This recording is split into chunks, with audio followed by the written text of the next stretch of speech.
Today's lesson is called Everything You Never Knew About Puppies. Day 1. Hi everyone, my name is Jeff. I am Roger, and I am an animal lover. I love cats and I love dogs, but of course, the cutest kind of dog is a young dog, especially soon after it was born, and that, of course, is a puppy. So we're going to be talking about puppies in today's program. Oh, they're so cuddly, they're so playful, they're so cute. How can anybody not love a puppy? Okay, Roger. Here's the question, though. Yeah. I know puppies are cute, but what do you think are cuter?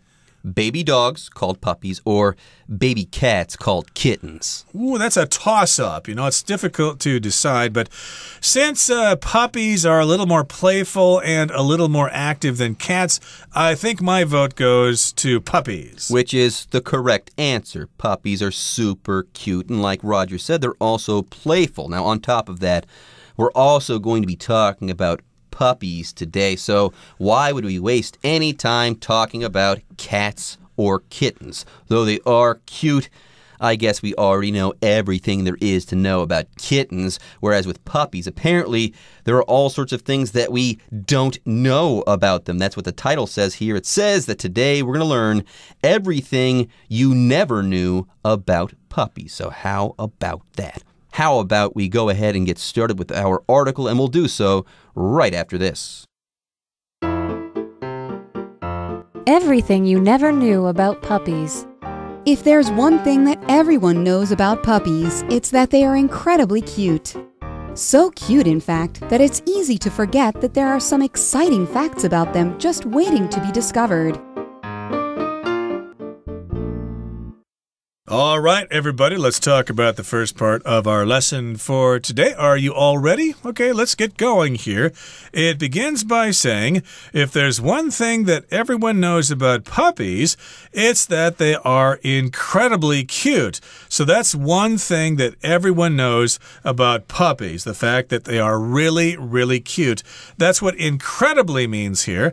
Incredible means something that is so wonderful that it's difficult to believe, but this is an adverb here. They are incredibly cute, which means they are very, very, very, very, very, very, very, very cute. Wow, that's cute. It sounds like puppies are indeed incredibly cute. This should come as no surprise. Everyone knows that puppies are super cute. Anyways, yes, like Roger said, incredibly is the adverb. Incredible is the adjective. For example, if you go to Tuscany and visit the Leaning Tower of Pisa, you're probably going to have an incredible view. Yes, if you go to the top of the Leaning Tower of Pisa, there are incredible views to be had there. Anyways, that's enough with Italy and talking about Italy and stuff like that. Let's talk about puppies. Everyone knows that puppies are super cute. But there are things, many things, in fact, that people don't know about puppies. So, yes, everyone knows that puppies are incredibly cute. So cute, in fact, that it's easy to forget that there are some exciting facts about them just waiting to be discovered. Now, based on the phrasing of this first paragraph, it sounds like we're going to start learning about these facts that we don't know about puppies, right after a break. Yeah, so let's stay tuned, folks. Let's take a break, but when we come back, we are going to learn about these exciting facts about puppies that you probably don't know about. For example, the term puppy is believed to have come from the French word poupée, meaning doll or toy. Its use began in the late 16th century to replace the original, but much less cute word, whelp. One of the earliest usages of puppy was by William Shakespeare in his play King John. 大家好，今天第一个单字我们看到的是 replace。这个字当作动词，代表替换、取代或是以点点点替换的意思。例如 Eric replaced the CD that he broke. Eric 把弄坏的 CD 换成新的。另外，我们常用 replace A with B 来表示把 A 换成 B， 或是用 B 代替 A。像是 Sheila replaced her old TV with a new high-definition one. Sheila 把她的旧电视换成一台高画质的新电视。接下来我们看到的单字是 original， 这个字当作形容词，它有最初的或是起先的意思。所以我们可以说 This is a copy. The original painting is in the museum. 这是复制品，原画放在博物馆里。再来我们看到的单字是 usage， 这个字当作名词，代表字词的使用或是用法的意思。例如You will be charged for telephone usage in the hotel room. 你在饭店房间内使用电话的话，将会被收费。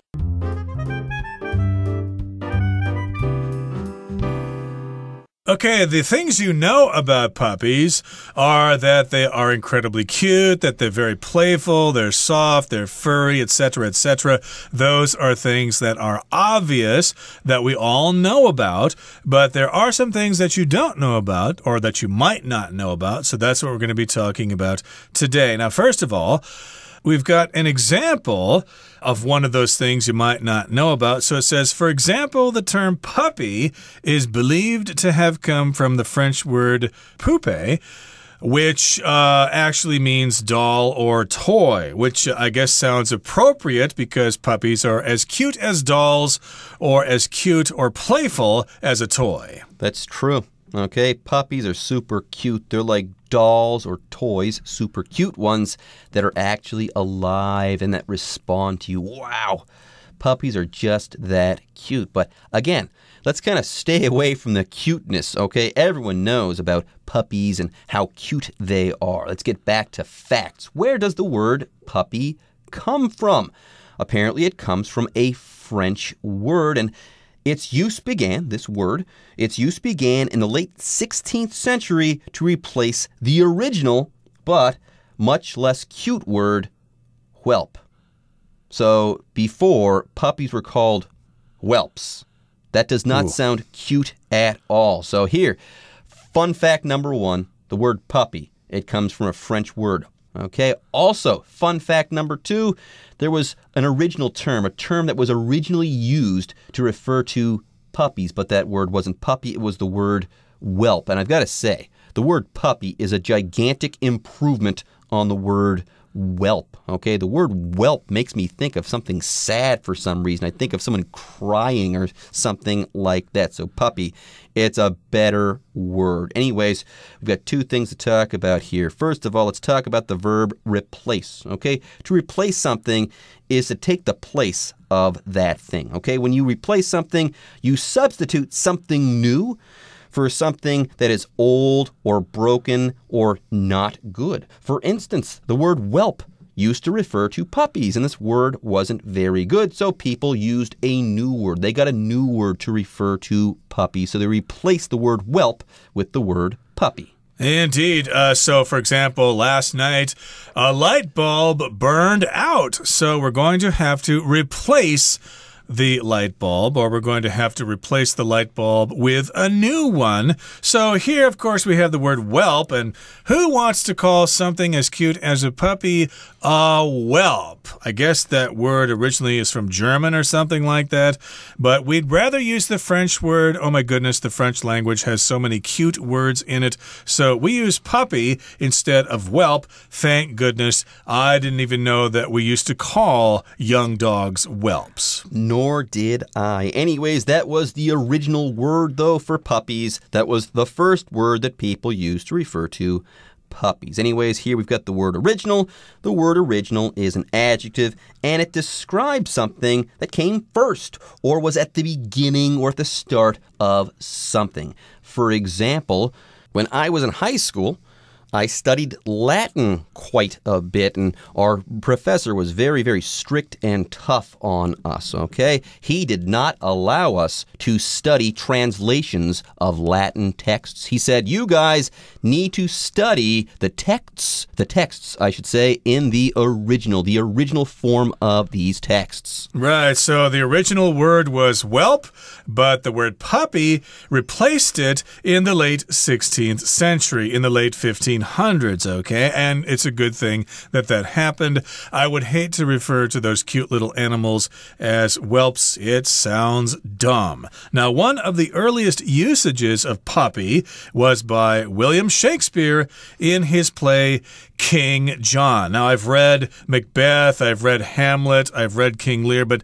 I never got around to reading King John. But someday when I do, I'm going to look for the word puppy because according to this sentence here, Shakespeare used the word puppy in that play. And if you're a scholar of English literature, you can probably find out that this was one of the earliest usages of that word. Usage just means when something is used. Before that, they probably didn't call puppies puppies, they called them whelps. Yeah, this is when people started using this word. People think that the first or the earliest usage of this word was in a William Shakespeare play. That's what we're talking about here. Anyways, you could say something like, you will be marked on usage during the English exam. You will be marked, you'll be graded on how you use words. Do you use them properly or do you use them improperly or in a bad way, in a wrong way? Now, one thing about William Shakespeare, guys, make sure you study William Shakespeare in the original. Do not use an abridged edition or anything like that. If you can, study that guy untranslated and in the original. Anyways, folks, with that, it is time for us to take a short break, but don't go away. We'll be right back after this. The term puppy may be relatively new, but people's love and care for the animals stretches back several thousands of years. The earliest sign of domestication was discovered in Germany in 1914. There, scientists found a fossilized bone from a puppy that had died over 14,000 years ago due to a deadly disease. The state of the bone indicated to the scientists that the owners of the dog had cared for it. They clearly helped the dog fight the disease to keep it alive for as long as possible. With no other explanation, scientists believe the owners did this for their puppy purely out of love. 第三部分我们看到的单字是 relatively。这个字当作副词，它有比较起来或是相对而言的意思。例如 Alicia 的派对相对而言较小，但我们还是玩得很愉快。英文可以这么说 Alicia's party was relatively small, but we still had a good time. 接下来我们看到的单字是 disease， 这个名词是疾病的意思，所以我们可以说 The disease spread across the country quickly and made many people sick. 那种疾病迅速的在全国散播开来，使得很多人生病。除此之外，我们也可以说 Not every disease has a cure. 并不是每种疾病都有治疗方法。再来，我们看到的单字是 explanation。这个字当作名词，代表解释或是说明的意思。例如 No one could give an explanation for how the fire started in the new house. 没有人可以解释这新房子是怎么起火的。另外 explanation 的动词是 explain， 因此我们可以说 I explained to the teacher why I was late for class. 我向老师解释我为什么上课迟到。今天最后一个单字我们看到的是 purely。这个字当作副词，它有完全的或是纯粹的意思，所以我们可以说 Amy stays at home all day purely for saving money. Amy 一整天待在家里，纯粹是为了省钱。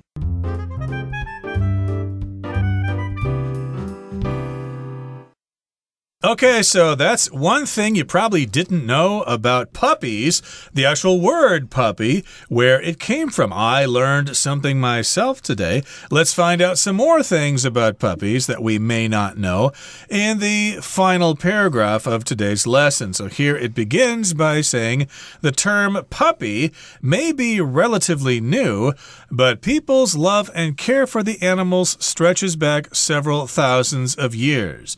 So, yes, of course, we've got the word puppy, and compared to other things, it's new. It's relatively new. So relatively here is when you compare things. So I could say, my cousin Don is actually quite tall. He's 6 feet 2 inches tall, but, well, compared to my second cousin Pete, who lives in Albuquerque, New Mexico, he's relatively short. My cousin in Albuquerque is actually 6'7". Cool. Anyways, yes, relatively means in relation to something else. And yes, this word is often used to indicate that a comparison is being made. You could say something like this: relatively few students in the art school understand physics. Yeah, physics is not really stressed in an art school. People don't study math and physics and stuff like that in an art school. So compared to, let's say, an engineering school,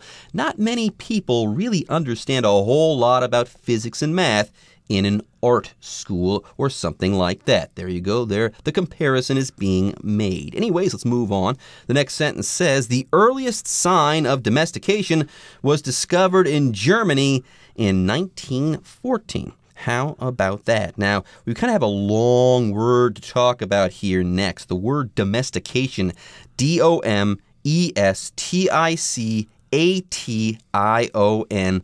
What a mouthful. Domestication. Now, what is domestication?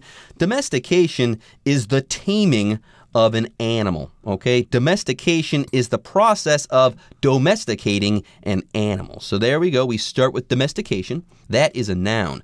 Domesticate, okay?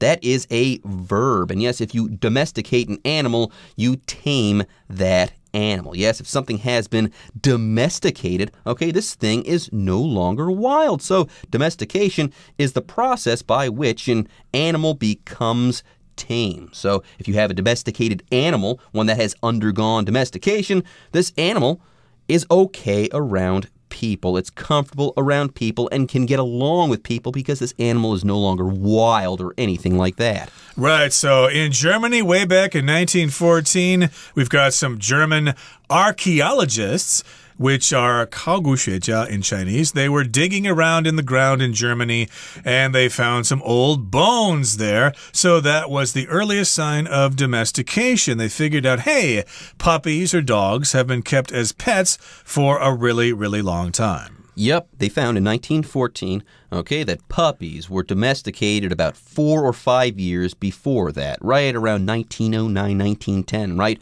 Wrong. There in Germany in 1914, they found some amazing fossils. Get this, there in Germany in 1914, scientists found a fossilized bone, a fossil, from a puppy that had died over 14,000 years ago due to a deadly disease. So in 1914 in Germany, they were probably domesticating certain types of dogs that became German shepherds or stuff like that. But puppy domestication, dog domestication started much, much earlier than that, almost 14,000 years ago. How about that? Now, here we have the word fossilized to talk about. If something is fossilized, it has been turned into a fossil. Now, usually when we're talking about fossils, we're talking about like dinosaur bones that have been preserved for thousands and thousands and thousands of years. But here we're talking about a fossilized bone from a puppy and not a dinosaur that is tens of thousands of years old. Anyways, yes, this is a fossilized bone, a bone that has turned into a fossil. It's not the bone itself, it's just a bone that has been preserved in some way, shape, or form by, let's say, tar in the tar pits there, or the bone itself has turned into stone, I believe, in some situations. Now, more on this puppy. Apparently, this puppy died due to a deadly disease. Now, if something is deadly, it can kill you. And a disease is a disorder that can make someone sick or make something sick in some way. Indeed. So I could say that I know somebody who caught a dangerous disease that is contagious, a contagious disease. Hopefully, there is some medicine that my friend can take. So, yes, indeed, this dog looked like it died of a deadly disease, due to a deadly disease or because of a deadly disease. And the state or the condition of the bone indicated to the scientists that the owners of the dog had cared for it. They have a special way of looking at the bone, and they could tell that this dog was probably taken care of by its owners, and they clearly helped the dog fight the disease to keep it alive for as long as possible. So they could tell that the people who owned the dog had actually taken care of the dog for a long time. So they must have really loved that dog. They must have really cared for it because they took such effort to keep it alive. Yes, they clearly helped the dog fight the disease to keep it alive for as long as possible because these owners loved this puppy. They love this puppy dog. Now, with no other explanation, scientists believe the owners did this for their puppy purely out of love. They didn't need this puppy to keep them safe or anything like that. They just loved this puppy. How about that? Now, let's talk about the word explanation right now. An explanation is kind of like a reason for something. It tells you why someone did something. Let's say, yeah, why did you do that? Well, here's my explanation for what I did. Okay, that's what an explanation is. Further, we also have this word purely. It's an adverb. Yeah, the word purely means entirely, totally, completely, serving only one purpose and no other purpose at all. So if they did this for their puppy purely out of love, this was the only reason that they did this. They did this for love and not for any other reason at all. I could say Robert attended the University of Minnesota purely to be with his girlfriend because she was studying there and he wanted to be with her. Okay, that brings us to the end of our explanation for today. Here comes our Chinese teacher.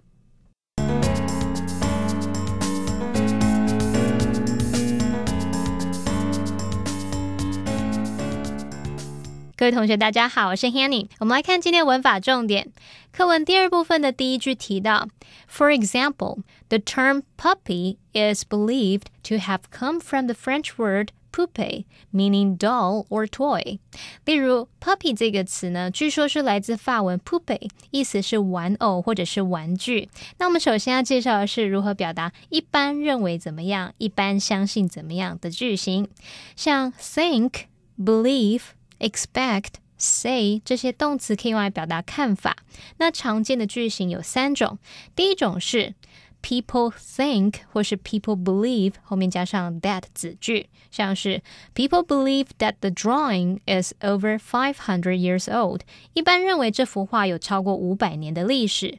好，第二个句型是 it 加上 be 动词加上 thought 或是 believed 再加 that 子句。好，像刚刚的例句你也可以把它改成说 It is believed that the drawing is over 500 years old。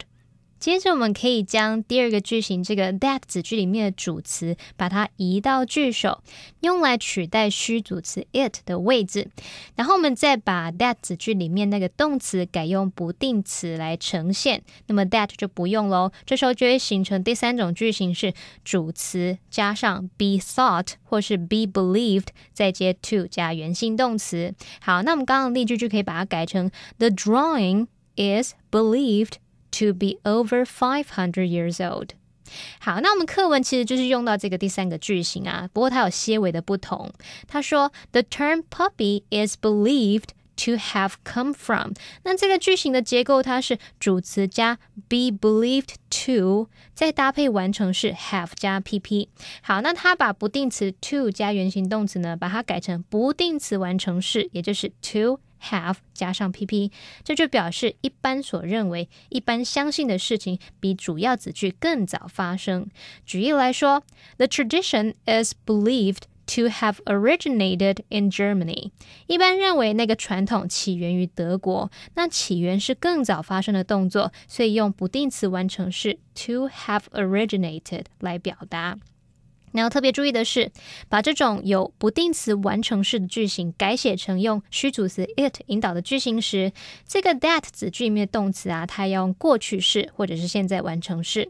所以我们把刚刚那个起源于德国这个例句啊，把它改成用虚主词 it 的话，就会是 It is believed that the tradition originated in Germany。 好，那以上就是今天的重点整理，我们来回顾今天的单字吧。Replace. I had to replace my pens when they ran out of ink. Original. The original title of the novel, 1984, was The Last Man in Europe. Usage. The usage of the word okay dates back to 1839. Relatively. It is relatively cold outside today. Make sure you bring a coat. Disease. Nina was found to have liver disease last year. Explanation. The scientists were seeking an explanation of what they had observed. Purely. Catherine bought an extra album purely to support the artist. Okay, everyone. With that, today's article is now complete. But, as always, we sure hope that you guys have enjoyed reading along with us. Anyways, I'm Jeff. I am Roger. See you next time.